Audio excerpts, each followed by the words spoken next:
पाकिस्तान के साथ ऐसा है कि अपनी नाक कटे तो कटे, लेकिन दूसरे का शगुन तो जरूर बिगड़े।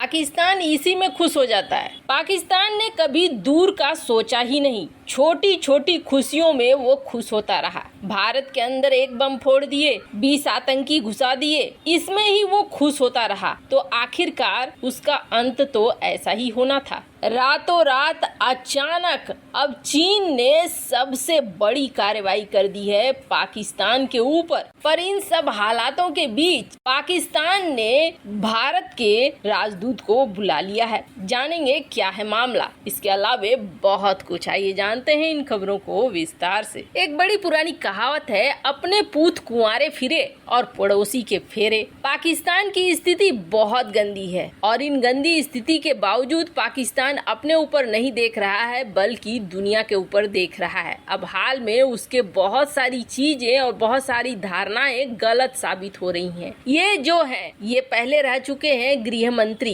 पाकिस्तान के, याद ही होगा। ये वही हैं जो पाव पाव वाले बम, परमाणु बम भारत में गिराने वाले थे। अब इन्होंने रोना शुरू कर दिया है। बड़बोले शेख रशीद, इन्होंने रोते रोते ये कहा है कि देश आर्थिक संकट में फंस चुका है, लेकिन हमारी मदद अरब के देश नहीं कर रहे हैं। न चीन, न दुबई, न कतर और न ही सऊदी अरब पाकिस्तान की मदद के लिए आया और न ही IMF हमारी मदद के लिए आया। पहली बार इस बंदे ने बोला तो सच है। इस बात में बिल्कुल बहुत बड़ी सच्चाई है। शेख रशीद का ये ट्विटर पर ट्वीट देख सकते हैं आप। और हालात कैसे हैं? पाकिस्तान इस वक्त आर्थिक संकट के रूप में आप बोलेंगे तो आखिरी सांसें ले रहा है, वेंटिलेटर पर है। विदेशी कर्जे को चुकाने के लिए पैसे नहीं बचे हैं, यानी दिवालिया होने का खतरा ठीक वैसे ही है जैसे श्रीलंका का है। अब हुआ ये है कि मुद्रा भंडार कुछ दिनों पहले तक $10 बिलियन था, लेकिन अब मिलियन में आ गया है। ये $754 मिलियन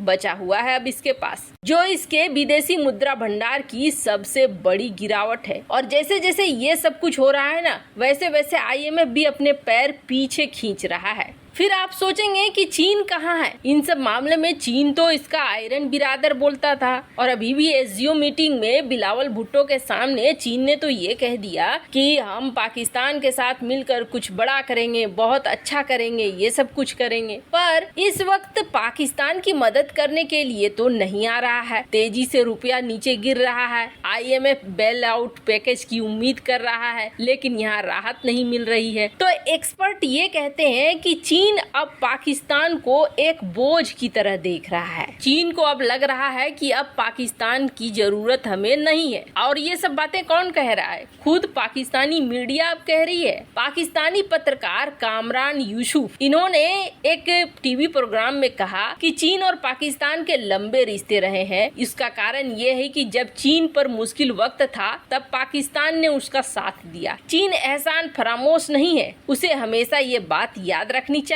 पर चीनी एक्सपर्ट अब ये मान रहे हैं कि धीरे धीरे पाकिस्तान अब उनके ऊपर एक बोझ बनता जा रहा है। पर जहां ये सब कुछ अभी चल ही रहा था कि आर्मी चीफ बाजवा ने मांग लिया अमेरिका से मदद, और अमेरिका से जब मदद मांग लिया है तो इसका असर तो कहीं न कहीं दिखेगा ही। चीन बौखला सा गया है। चीन अमेरिका की एंट्री पाकिस्तान में चाह नहीं रहा है। ऐसे में उम्मीद थी कि चीन कुछ न कुछ ऐसा जरूर करेगा जिससे पाकिस्तान को रातों रात इतना बड़ा झटका मिले कि पाकिस्तान संभल नहीं पाए। वैसे आपको बता दें, चीन लंबे समय से अपनी सेना की तैनाती की मांग कर रहा है पाकिस्तान के अंदर, लेकिन अभी तक पाकिस्तान ने या फिर कहें बाजवा ने चीन को ये अनुमति नहीं दी है, जिससे बुरी तरीके से चिढ़ा हुआ है चीन। अब इन सब का उसे मौका मिला और इस मौके ने पाकिस्तान के अंदर आपातकाल घोषित करवा दिया। चीन के एक वार ने अभी तो आपातकाल घोषित करवाया है और भी बड़ी बड़ी चीजें होनी है। एक सबसे बड़ा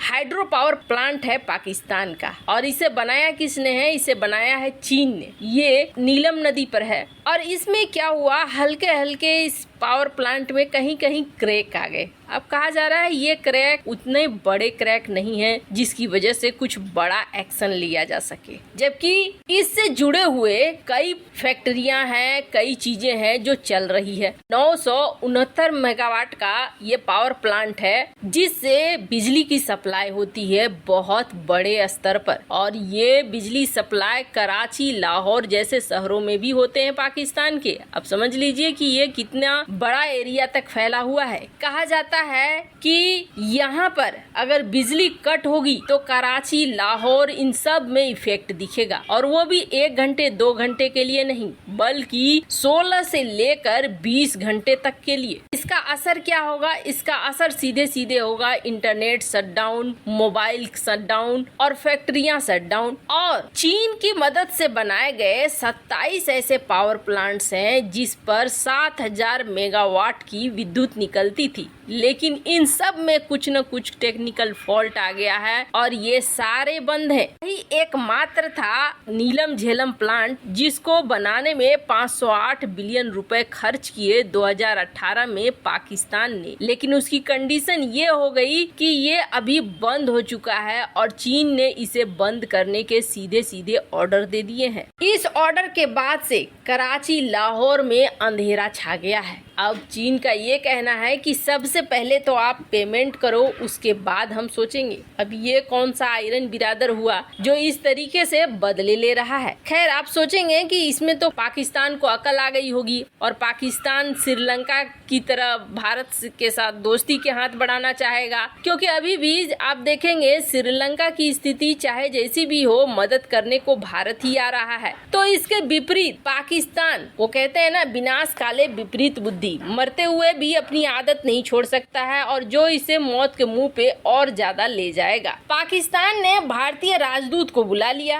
भारतीय राजदूत को बुलाकर खरी खोटी सुनाने लगा। किस मामले में खरी खोटी सुनाने लगा? तो इस मामले में सुनाने लगा कि उसका मानना है कि यासीन मलिक जो एक अपराधी है, आतंकी और कश्मीर का अलगाववादी नेता है, जिसे पकड़ा गया है। पकड़ने के बाद एक तो बहुत मुश्किल से इसे पकड़ा गया, इसे तो काफी पहले पकड़े जाना चाहिए, पर जो भी हो, राजनीतिक कारण हो या फिर इच्छा शक्ति हो जिसकी वजह से अब तक नहीं हुआ था, अब जाके ये चीजें हुई है तो पाकिस्तान को बहुत बुरा लगा है। यासीन मलिक के लिए पाकिस्तान यूएन तक पहुंच गया था, लेकिन उसे फायदा हुआ नहीं। अब यहाँ भारतीय दूत को बुलाकर उसकी हेल्थ कंडीशन को लेकर, यासीन मलिक की हेल्थ को लेकर पाकिस्तान में बहुत ज्यादा चिंता है कि उसकी तबीयत खराब हो गई है। भारत के जेल में, भारत के तिहाड़ जेल में बंद है और कहा जाता है कि ये हंगर स्ट्राइक पे है, भूख हड़ताल पे है। पाकिस्तान को पहले अपने भूख की चिंता करनी चाहिए, इन सब चीजों की चिंता नहीं करनी चाहिए। पाकिस्तान ने भारतीय राजदूत को बुलाया। वैसे इन सब मामले में आपकी क्या राय है? कमेंट कर जरूर बताएं। जल्द मिलते हैं अगले वीडियो में नई खबर के साथ।